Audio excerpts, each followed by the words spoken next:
pleasure of actually finding Opa Clash of Legends, the manga, online. I actually had a great time reading that and going through it here. And so, yeah, let's actually talk about this here real quick.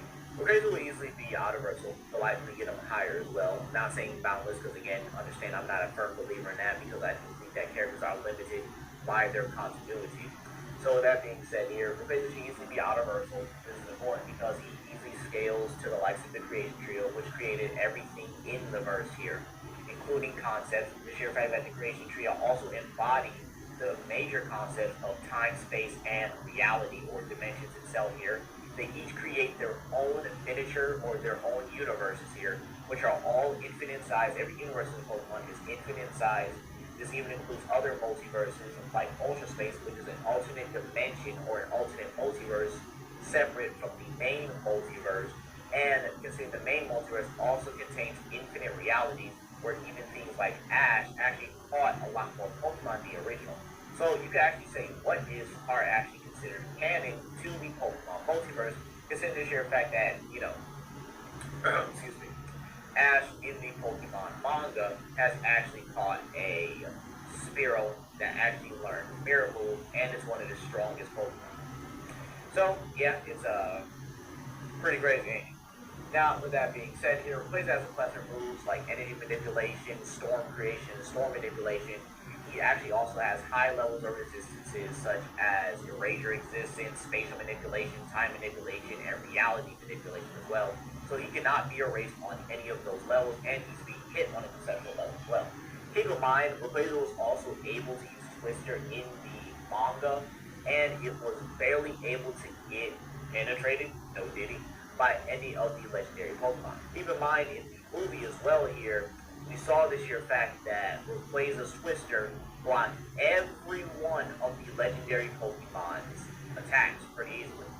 Then, with the sheer fact that in the manga, when he used Dragon Essence, he actually knocks Giratina out. Yeah, he actually knocks him out for a good amount of time here. And he straight up hit that man with the anime sniper equivalent here. So as you guys can see here in front of you, he hits Rayquaza, or he hits Giratina with a Dragon Essence, and as you can see here, Giratina falls into the Twister, knocked out. So, yeah, he actually knocked out the strongest member of the Creation Trio, who's able to handle multiple Pokemon at once. And then he also scaled a Lugia, or above Lugia, he was able to handle Hopa. And Hopa was able to fight Regigigas, Zekrom, Reshiram, Groudon, and Kyogre, and face Groudon and Kyogre, not Primal, all at the same time. Again, it's absolutely insane how powerful these Pokemon are. These guys are just absolute demons here. So, with that being said here, yeah, you would also scale above the other concepts or conceptual Pokemon in the verse here, such as the Beltail, Externius, and Zygarde, who embody the concepts of life, death, and balance. And keep in mind, Zygarde's able to fight against Necromazza, and Ultra Necromazza at that, who will scale above her base self or her shell form here. And her shell form was able to consume all the light in Ultra Space, which again is an infinite multiverse. And keep in mind, you can also scale again to the Creation Trio, who embody the likes of time, space, and reality, and actually maintain these concepts and created these concepts throughout the entirety of the Pokemon multiverses. Alright? So, with that being said here, Rayquaza also possesses the moves Hyper Beam, Hurricane, Twister, Ice Beam, with that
The Sonic universe already has precedents for powerful mineral substances that alter reality, such as the Chaos Emeralds. Laqueum would likely function similarly, but with a different focus: mass biological and energy manipulation. Here's how powerful Laqueum could be in the Sonic universe. 1. A new source of chaos energy. Laqueum wouldn't just be another Chaos Emerald, but a rival power source. While the Chaos Emeralds grant control over time, space, and super transformation through willpower, Laqueum would act in a more brutal and reactive way. Mass mutation power. Laqueum would have the ability to instantly transform animals into badniks, robots with animals trapped inside, or even create chaotic and monstrous life forms similar to Black Doom's or Eggman Nega's experiments. It could be the energy source behind a new generation of robotic armies or bioweapons. 2. Dr. Eggman's obsession. Dr. Eggman, always searching for energy sources that surpass Sonic, would become obsessed with Laqueum. He would see it as the perfect solution to create a world under his control, as the mineral could create a genesis of chaos. Laqueum's ability to affect plant and animal life could allow Eggman to transform entire landscapes into industrial bases in seconds, or create hostile, mutant jungles that would hinder Sonic and his friends.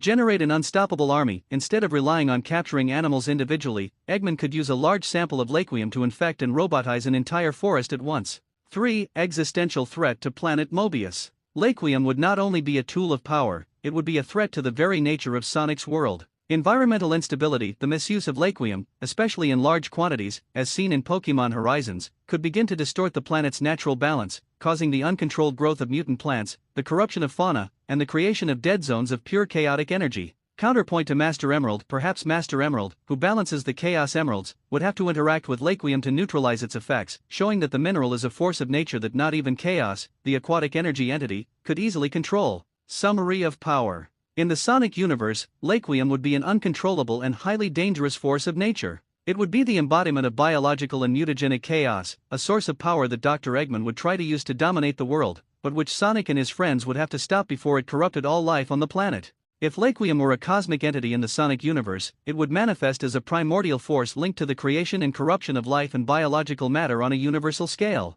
Unlike Solaris's temporal control or the End's incarnation of death, Laqueum would be an entity of mutation and chaotic vitality. Compared to Solaris and the End, Laqueum would be equally powerful, but in a fundamentally different way. The cosmic Laqueum, the entity of mutation. As a cosmic entity, Laqueum would be the source of life itself, but without any morality or order. Its powers would include biological manipulation on a universal scale. Laqueum could, with a mere thought, cause entire planets to explode into mutant vegetation or transform entire civilizations into monstrous and aggressive creatures. It would be the master of forced evolution and genetic corruption. Creation and consumption of living worlds. It would not only destroy dimensions, but devour them to generate new chaotic life forms. Where the End leaves a void and Solaris a temporal nothingness, Laqueum would leave behind a garden of flourishing biological horrors, vast and infinite in scope. Control over the cosmic life stream. It could manipulate the life force of superpowered beings, weakening their superforms or instantly healing its own avatars, making it nearly invincible in direct combat without a conceptual method of weakness. Comparison with the End and Solaris.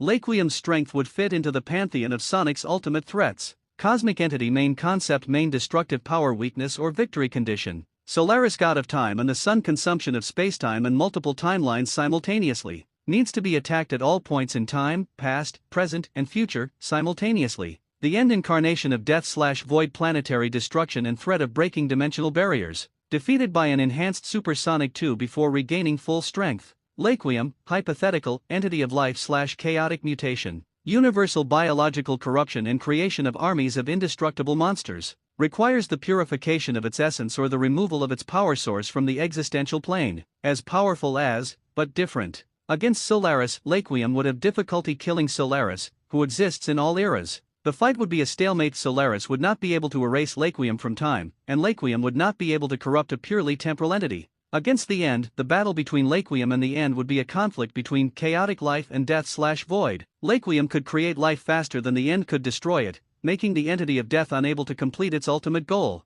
Overall, Laqueum would be a multiversal-level threat, requiring the superforms of Sonic and his allies to confront its influence across multiple planes of existence or dimensions, just like the other gods.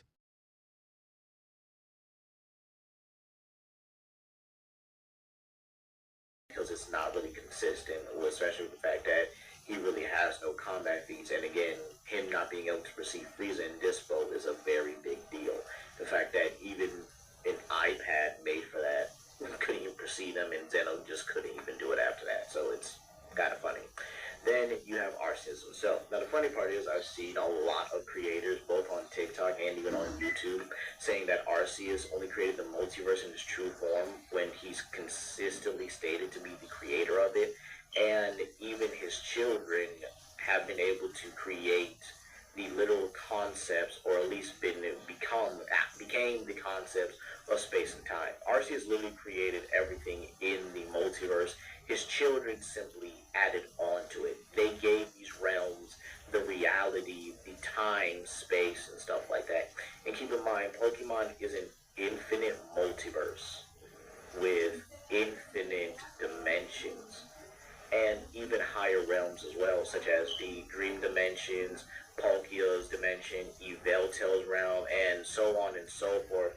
So keep in mind that characters like Arceus or Dialga, Palkia, and Giratina are all platonic beings capable of wiping out entire realities quite casually. So yeah, just some, food for thought and everything. But now we have the fact that Arceus is known as the one who transcends everything. This includes the entirety of the Pokemon cosmology and stuff like that. So Arceus himself being able to literally transcend every single realm in the cosmology, even as an avatar, including realms that are literally beyond the concepts of time and space, like the distortion world. And keep in mind, he can destroy these realms quite easily. He can even beat his children in their origin forms. And their origin forms are meant for them to completely transcend everything. Okay? So he's able to beat beings in their true forms. And in their true forms, they're able to literally transcend every concept in the Pokemon cosmos. Everything that he created. And yet he's still able to beat beings that were able to transcend everything he created and everything they added on to. And keep in mind, this is pretty consistent for Arceus, known as the one who transcends everything. His true form isn't even bound by anything. Like, you can honestly say Arceus is a boundless character if you really wanted to get it that high. So keep that in mind where, characters like Arceus and Arceus, Giratina, Dialga, and Palkia have literally, I guess you could say, kind of fall flat when it comes down to these kind of characters. And the fact that they can actually, I guess you could say, lose to Arceus himself is actually saying a lot. There are also Pokemons like Yveltal, Xerneas, and stuff like that, literally embodying the concepts of life and death. And then you have Zygarde, who literally balances the very concepts themselves. And in his lore, because apparently there's Yggdrasil lore in terms of the Pokemon, or Alchemist lore, I should say, Zygarde is able to hold every multiverse or every universe in Pokemon in his serpent-like form, mind you. And then you have confirmations, like I said before, the distortion world completely transcends time and space, meaning they're beyond it quite casually. And the funny part about this is, once again, Arceus is able to destroy that. He's able to completely nullify that. Then you have the dream world. And funny enough, Arceus transcends this as well, meaning he transcends the concept of imagination, which again is a very high thing, because imagination allows you to do anything. Again, we've all had those crazy dreams where we became a werewolf, a deathclaw, a vampire, you're bagging the hottest chicks in fiction and stuff like that, and you're just doing, you know what you're doing, you clapping them cheeks, or for the female ones, getting their cheeks clapped. You guys know what I mean. No diddy. But with that being said, yeah, you have Pokemon that also embody the very concepts of knowledge themselves, and this includes the Lake Trio. Yeah, they embody, altogether, they embody the very concept of knowledge itself, and they embody the emotional spectrum of things like spirit and, the very concept of spirit, things of hope, love, and stuff like that. They embody all these emotions and obviously the very concept of spirit, like I said earlier, and they get one-tapped by the avatars of the creation trio. I want y'all to think about that for a minute. They one tap the very concept of knowledge itself. Concepts, excuse me. And then, you know, Arceus is like a one shot of a one shot. We saw how he was able to handle those entities. Oh, and by the way, the lore for Arceus is actually much bigger and much more deeper than I described. So keep in mind, Arceus is also able to bestow Pokemon with godhood. It's actually confirmed in the lore that there are godlike Pokemon running around in the verse. There's a Houndoom and a Ninetales with literally god level power running around and simply, protecting the entirety of the multiverse. I know, I find it crazy. So this means like any average Pokemon, something like Tyrantrum, Lopunny, Lapras, Gengar, etc. These are Pokemon that could easily become out of versa quite casually if Arceus simply said, you know what? I like you, little man. I'm going to give you some godly power real quick. Here you go. Boop. And then next thing you know, boom. Now you're dealing with a whole Ninetales that can make Kurama look like a joke. A whole Lapras that could drown the likes of Monster vs. Godzilla underwater. I'm not even joking about this. This is the lore that's in front of you. These Pokemon are literally up there. These basic Pokemon, mind you, can literally fight against other legendary Pokemon. Like Reshiram, Zekrom, Rayquaza, Kyurem. They can fight them and have a good chance of winning. And then Arceus himself has way more combat feats than Zeno. So I'm not sure how he's able to win this. Keep in mind, Arceus from birth destroyed the concept of chaos. Like, him coming out the womb destroyed the very concept of chaos. Then you also have the fact that, you also have the fact that, what am I trying to say here? Destroy the concept of chaos. Oh, he also fought these entities called the Titans. Not sure who they are exactly, but again, these were entities that were supposed to be able to contain the raw power of Arceus for centuries. So this means Arceus grew in power to such a point where he was no longer able to be contained by them and then proceeded to beat them.